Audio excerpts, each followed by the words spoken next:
Physics second മോഡ്യൂളിൻ്റെ assistant ഡയറക്ടറുടെ question പേപ്പറിലെ questions ആണ് നമ്മൾ നോക്കുന്നത്. സെക്കൻഡ് മോഡ്യൂളിൻ്റെ ടോപ്പിക്കിൽ നിന്ന് വന്ന അസിസ്റ്റൻറ്റ് ഡയറക്ടറുടെ ക്വസ്റ്റ്യൻ പേപ്പറിലെ ക്വസ്റ്റ്യൻസ് ആണ് നമ്മൾ നോക്കുന്നത്.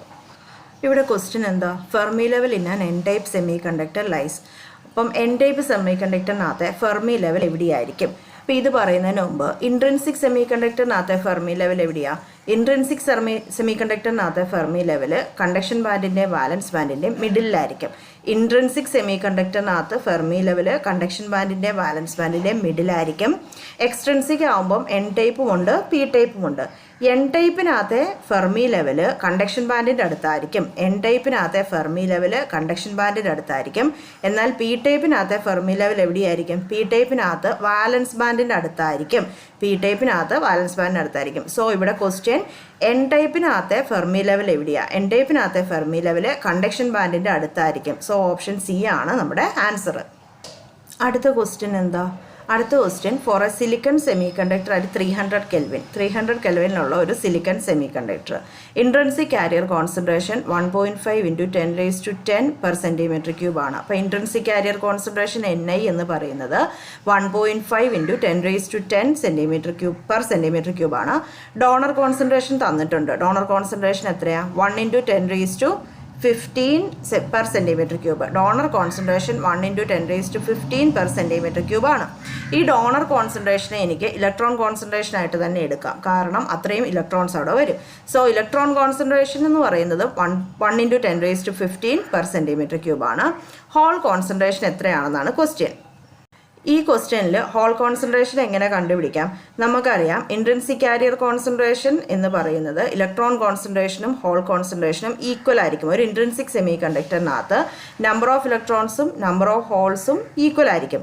സോ Ni² = N0P0 എന്ന് എനിക്ക് എഴുതാം. Ni² intrinsic carrier കോൺസെൻട്രേഷൻ്റെ square = N0P0 എന്ന് എഴുതാം. അതിൽ നിന്ന് എനിക്ക് P0യുടെ ഇക്വേഷൻ എന്ത് എഴുതാം? P0 = Ni²/N0 എന്ന് എഴുതാം.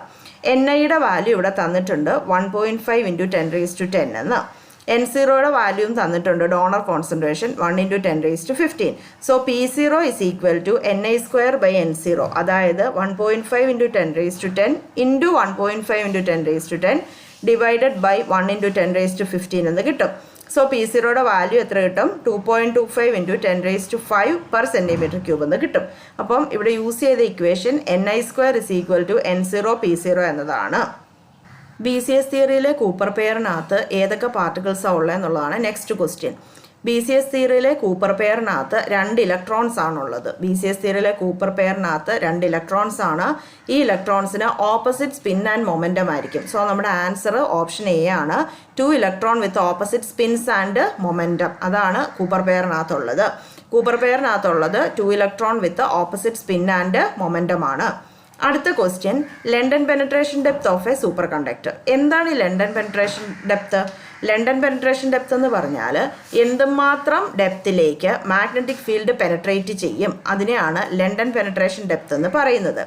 സോ ലണ്ടൻ പെനട്രേഷൻ ഡെപ്ത് എന്ന് പറയുന്നത് λ = m / n μ0e²² ആണ്.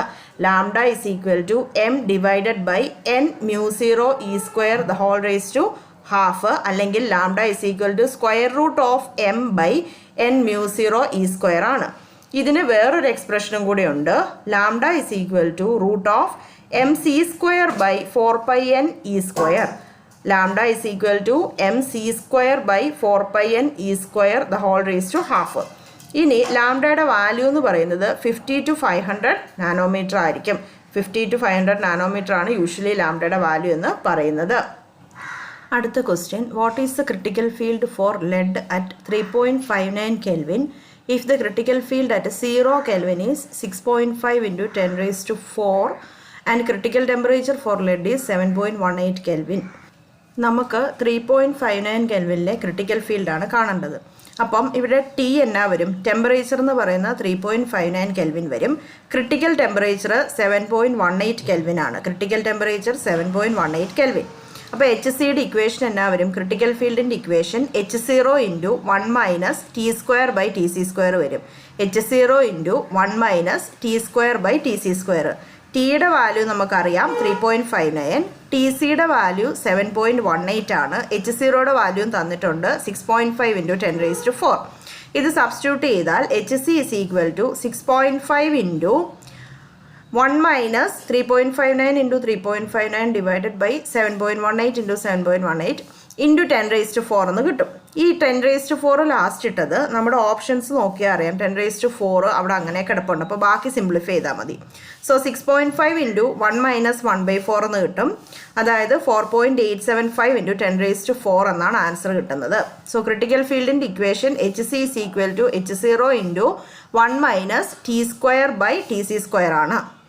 ഇത്രയും ക്വസ്റ്റ്യൻ ആണ് സെക്കൻഡ് മോഡ്യൂളിൽ നിന്ന് അസിസ്റ്റന്റ് ഡയറക്ടറുടെ ക്വസ്റ്റ്യൻ പേപ്പറിൽ ചോദിച്ചിരിക്കുന്നത്. Thank you.